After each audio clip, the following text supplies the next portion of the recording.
Hey everybody, it's Preston here, aka Godzilla Hawk, and welcome to your NXT Takeover Philadelphia review. Now, first of all, I am sorry I'm a little late doing this video.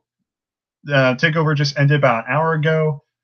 I was originally going to do it with Brandon, but unfortunately his back was hurting him, so I had to take him home.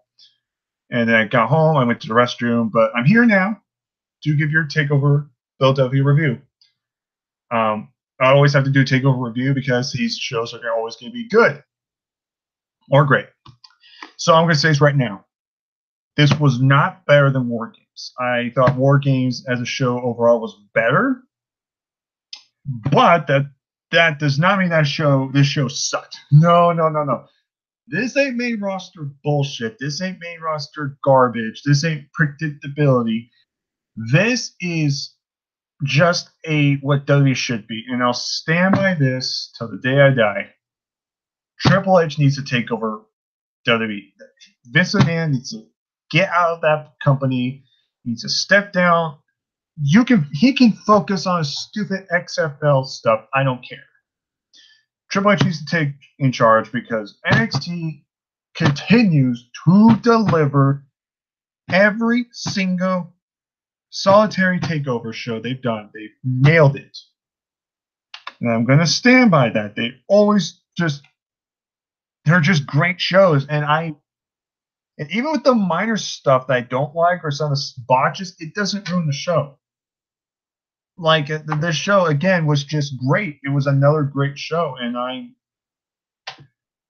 after the show was done, I was happy. I had a smile on my face. And that's all I want. I want a smile on my face. I want to go and say this show was awesome. I don't want to have to come out and say, "Ugh, Great Balls of Fire was garbage," or Clash Champions was just there. I don't want to do that. I want to say it's a good show. I want to like it. NXT is this show. If you don't like Raw or SmackDown, watch NXT. I guarantee you'll be a lot happier with the product. But without further ado, I want to talk about the card. First, we have, I'm going to call them Red Dragon because that's who they are. Red Dragon, Bobby Fish, and Kyle O'Reilly defeat the Authors of Pain for the NXT Tag Team Championships. Kind of surprised they opened the matchup with this, open up the show with this. I figured this would be the second to the last match. Or not the second to the last match, I mean the second match. But no. So we had this match. Again, not gonna say it was the greatest match. I've seen way better matches with Red Dragon, and I've seen way better matches with Authors of Pain. It was a solid match, it was a solid opener, both, Undisputed or Red Dragon were over. Working the legs, I would honestly say Red Dragon dominated most of this match, surprisingly. You think something like this, Authors of Pain would have won or dominate more, but no. They worked the legs, some decent looking spots, and in it, we had I believe it was Bobby Fish who did like a roll up on one of the Authors of Pains. I don't remember which one, and got a victory due to that. I got really nothing else to say. Like, this match wasn't like the greatest match, but it was a solid opener, but nothing like groundbreaking.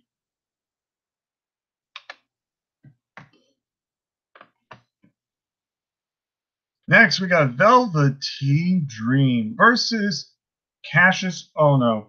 This was the improv match they added into it, and I'm going to say this right now. There was a couple botches in there, like a couple mistakes, but that does not mean this match was dumb. This match did not get ruined because of that. This match was very entertaining.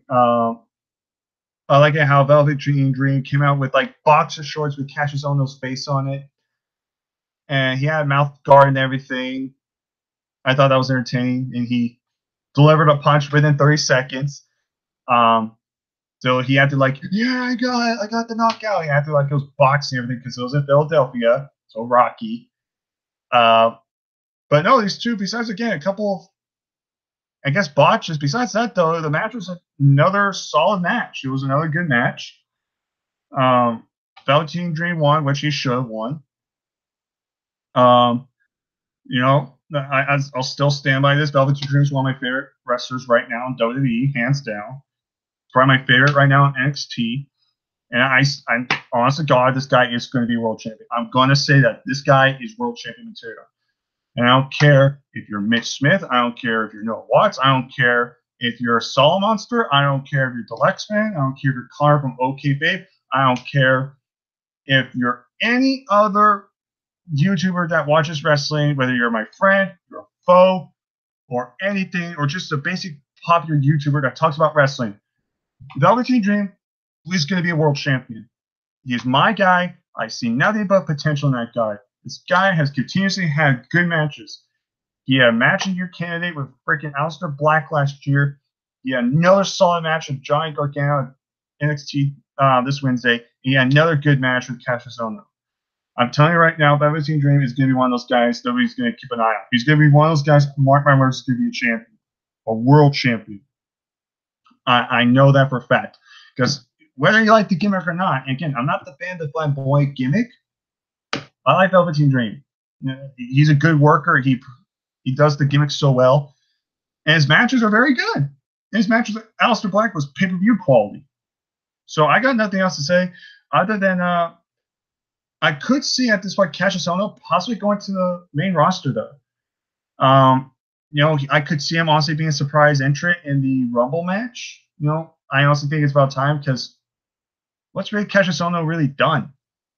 Really, on NXT, like what else is there for him to do? Especially with the other talent coming in. I mean, what else would you really do with him? So honestly, and plus Raw and SmackDown need some more talent, and Cassius Ohno can be a great addition. Hell, I put him on Raw and pair him up with Cesaro. Once Sheamus, I'm hoping he retires because I don't want to get hurt. But maybe have Cassius Ohno and Cesaro be a tag team, have the Kings of Wrestling back. I would love to see that.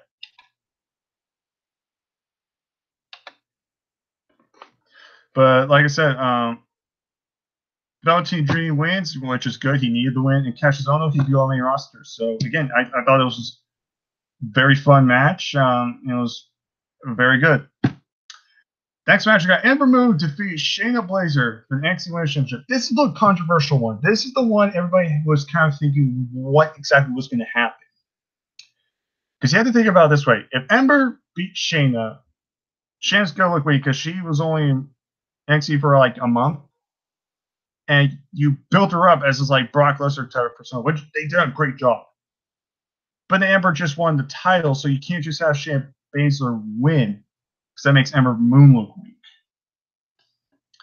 So it's like, how are you going to how was this match going to work? Now, first of all, this match was another solid match.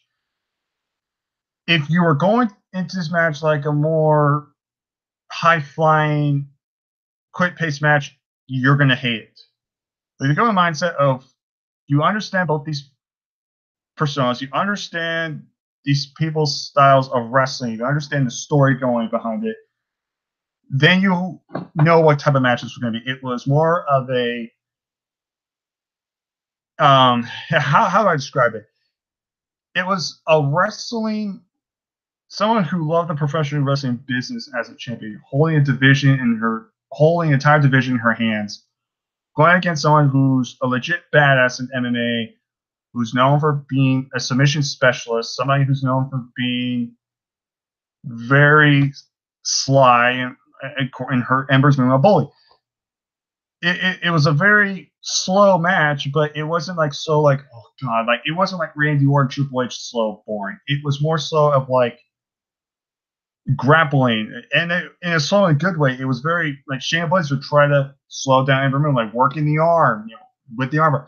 I love the part where she constantly had the armbar and Ember constantly so many times. I honestly thought she was going to tap. I honestly thought Ember was going to submit, and I like that little teases like that. I also like how Ember Moon hit the Eclipse, but didn't pin her because her elbow was hurting, and there was the tease of like, ooh, the referee might stop the match because Ember can't continue. So stuff like that. And I think that would have been honestly the perfect ending. Have Ember have to forfeit the match because she can't continue, and Shayna Baszler is champion due to the fact that Ember can't compete. Now they could sell it for a rematch. But instead, they went with Shayna Baszler goes for another armbar, and Ember's countering, and she's able to get almost like a triangle position. In a sense, but then Ember just puts all her weight down on Shayna's legs and pins her on the mat. 1, 2, 3. So it's almost like a desperate fluke win. So in this way, it doesn't honestly hurt Shayna Baszler. She got like a fluke victory. You know, it all seemed like a Daniel Bryan and CM Punk from Over Limit, kind of similar to that, except Punk didn't tap, except Ember never tapped. She came close, but it was more desperate measure. So in my mind, I don't think this really hurt Shayna taking this loss, especially how it was done. Even after the match, Shayna Baszler choked out Ember Moon, and I honestly think this will set up a rematch. I could see it being a submission match next, some sort of submission match, maybe a quit match. I could see it happening at Takeover New Orleans. I see these two having a rematch, and I think at that event, then Shayna Baszler will win. So again, I thought this was not a solid match. It just depends on what you're expecting. If you're expecting this high-paced match, you won't like it. But if you're expecting more of like what you were going to get between these two, these two, what Shayna Baszler's on about, what the story going behind it, the styles, exactly what you're going to get. And that's how I went to mindset. I knew the type of person Shayna Baszler was, so I expected a much slower, more like technical submission, beatdown type of thing. And that's kind of what we got. It's just Ember kind of with the win was a little shocking to me. I was like, oh, okay. So at least it's a way where Shayna doesn't look weak, but it also continues the story. So these two will have a rematch and maybe have a stipulation. Maybe, again, submission match, I'll say.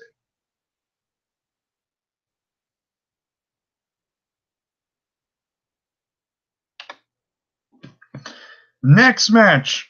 This is when the show really picked up, these last two matches. I mean, really picked up. Aleister Black defeat Adam Cole Extreme Rules match. I got to facepalm myself here in disappointment. Not because of the match was bad. No, the match was not bad. But I'm facepalming myself because it's matches like this that get me angry, because it makes me wonder why we don't get these type of matches in WWE on the main roster. It makes me question why we don't see matches like this. This show was PG, and I keep saying that you could still do a good Extreme Rules match, and there has been exceptions in the main roster. But this match might have been one of the best Extreme Rules matches I've seen. I don't know when. Like, I really don't know when. Like, he had some really good ones, but it just... Stuff like this pisses me off. Not because the matches are bad, but because it makes me question why WWE doesn't do this. Like, why doesn't Raw or SmackDown do this? This match was better than I thought, and some of the stuff they did, I even cringed. Even Brandon cringed a few times.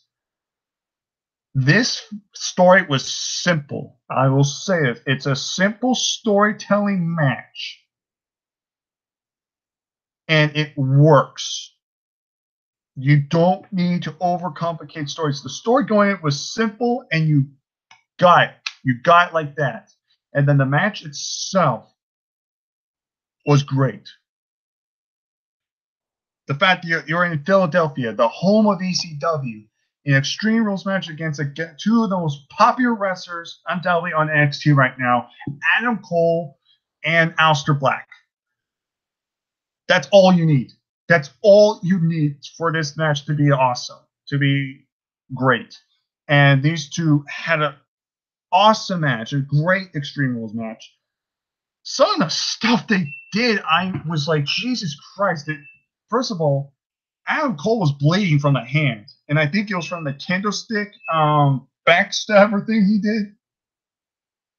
I guess he might have like scraped his hand like a knife. And that's how he cut open his hand. But his hand was bleeding bad. And I was like, geez. Aleister Black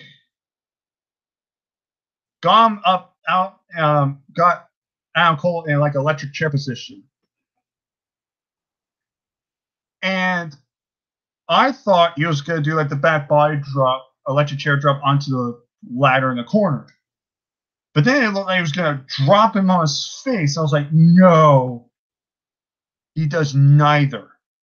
He goes, places Adam Cole like he was about to flat him on the chair, on the ladder, but instead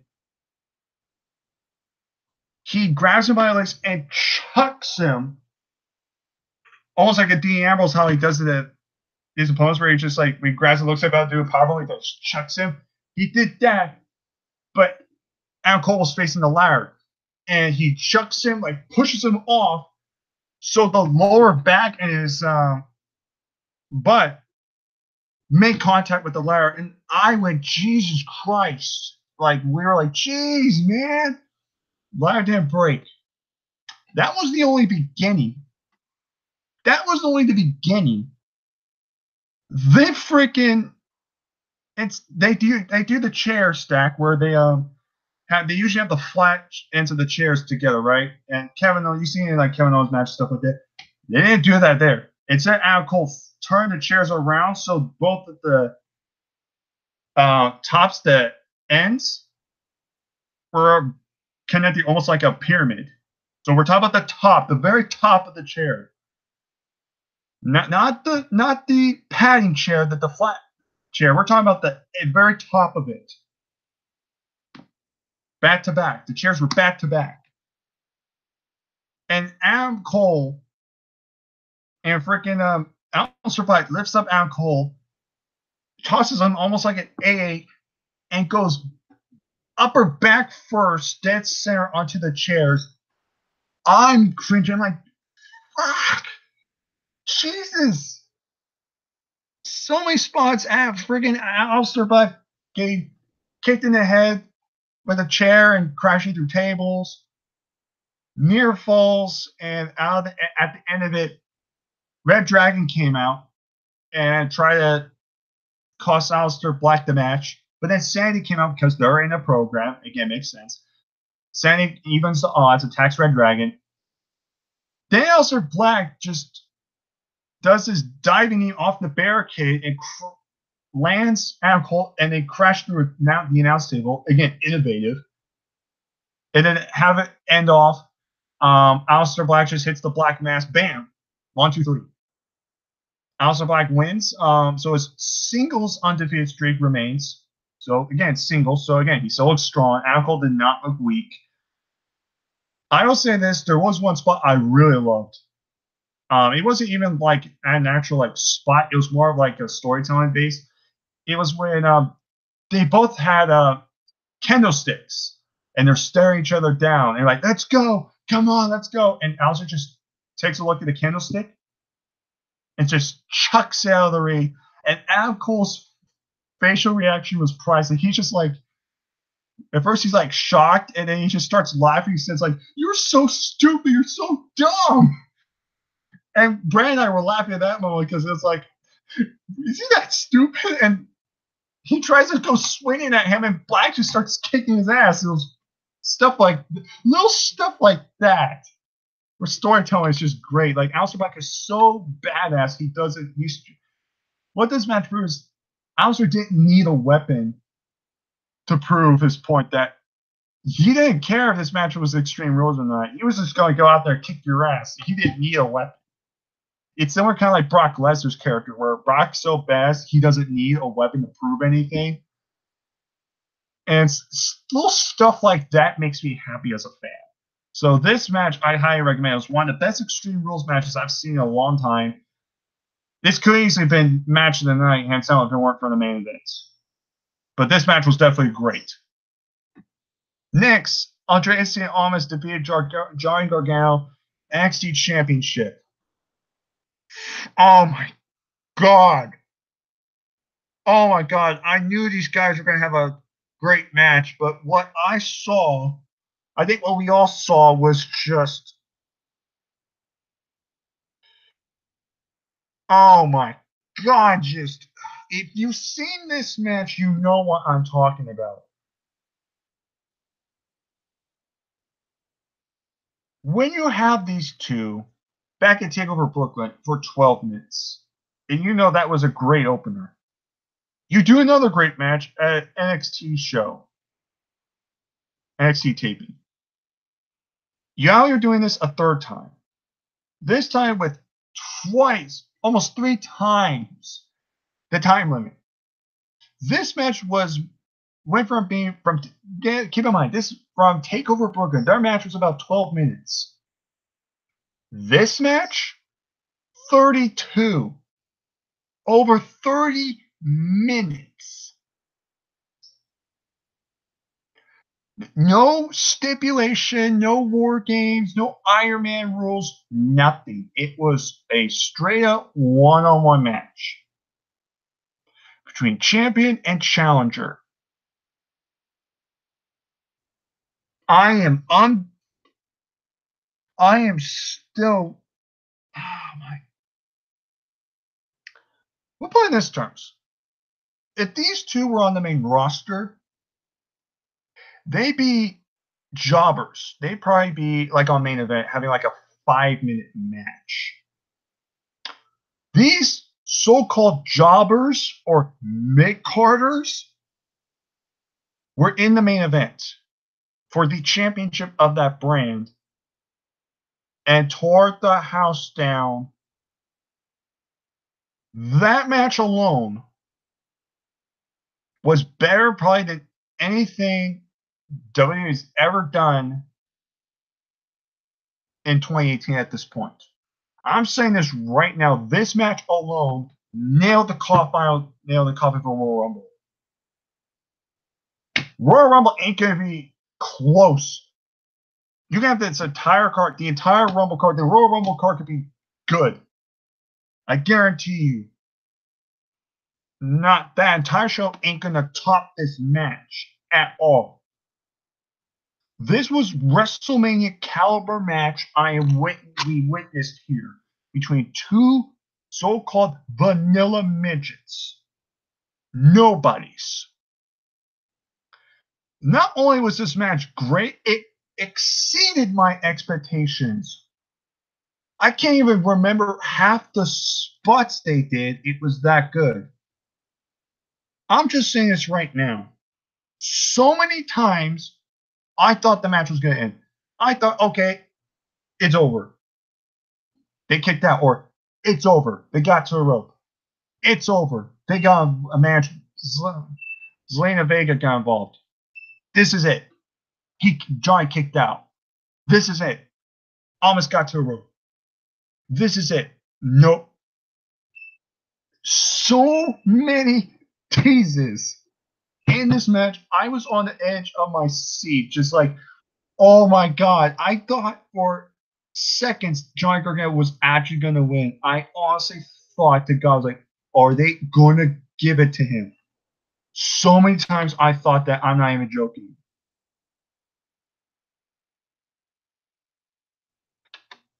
I mean, oh my god, I can't even explain this match. I'll tell you the ending pretty much. Zelina Vega constantly got involved in the match, and Candice LeRae, who's Johnny Gargano's wife and newest NXT signee, was like, screw it, jumped the barricade and attacked Zelina Vega, which I thought was awesome. And Brand and I were applauding. We're like, yeah, that's great. And then at the end of it, almost hit the double knees right into Gargano onto the pole there. Looked devastating. And got him on the top rope and did that top rope, like spike DDT, driver, whatever you want to call it, the same move that beat Drew McIntyre, and then almost won.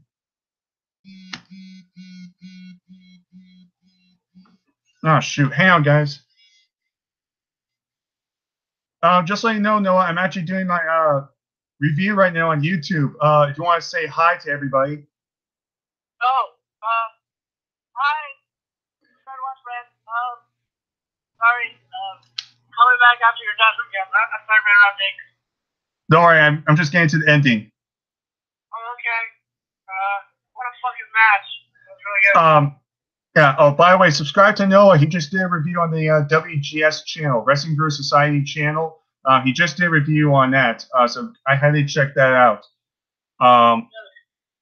Yeah, I was just talking about the main event and how just mind blown I was. Honestly, I've had a long ass fucking day, and that match woke me the fuck up and it made me fall asleep again. Since you're here now, I'm going to say this right now. I'm telling everybody now. This match alone not only is going to top Royal Rumble, but I guarantee you, if Triple H does not get in charge of WWE, soon I'm going to smack every single freaking higher authority of the main roster.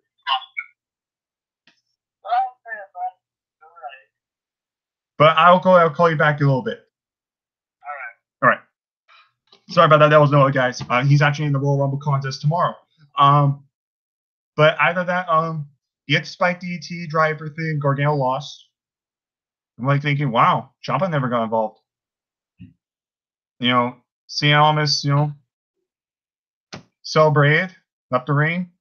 Candice Relay, Candice and Johnny shared the moment. They started walking up the ramp. They went to thank the fans.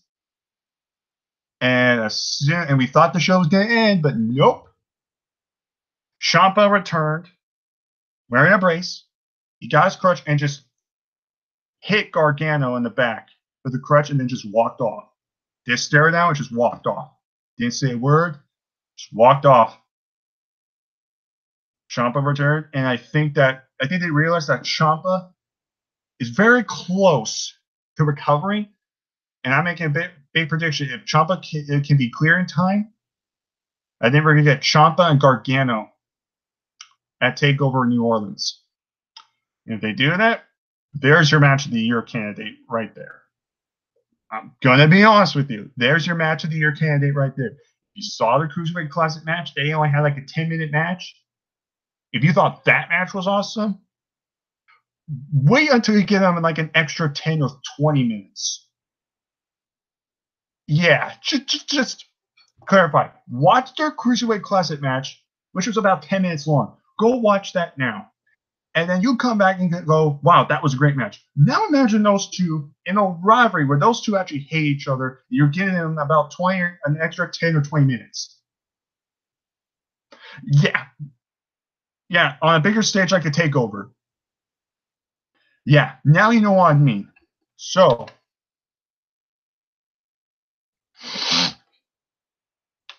I got a lot of stuff here. I'm not going to read all the stuff I have been reading your comments.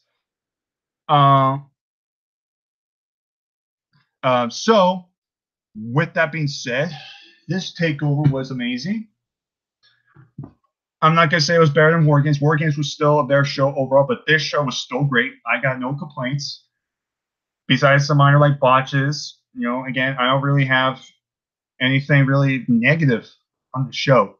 I give it a solid B plus, maybe A minus, like a B plus or A minus. I honestly thought this was still a great show. I got really no complaints, so I highly recommend you watch that. The show, it was really good.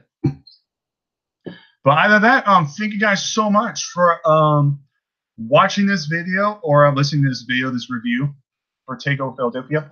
Just a reminder, again, Royal Rumble is tomorrow. Royal Rumble, there will be live reactions. You'll see a review first.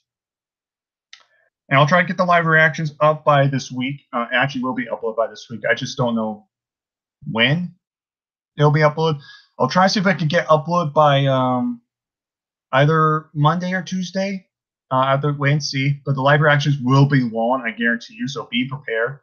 Also, if you are in the Rumble contest or if you enter yourself in the Rumble contest, check the Rumble contest or the contest drafts for the women's and men's to find out if you entered. And if you are, remember the numbers. Remember the women's one will most likely be first.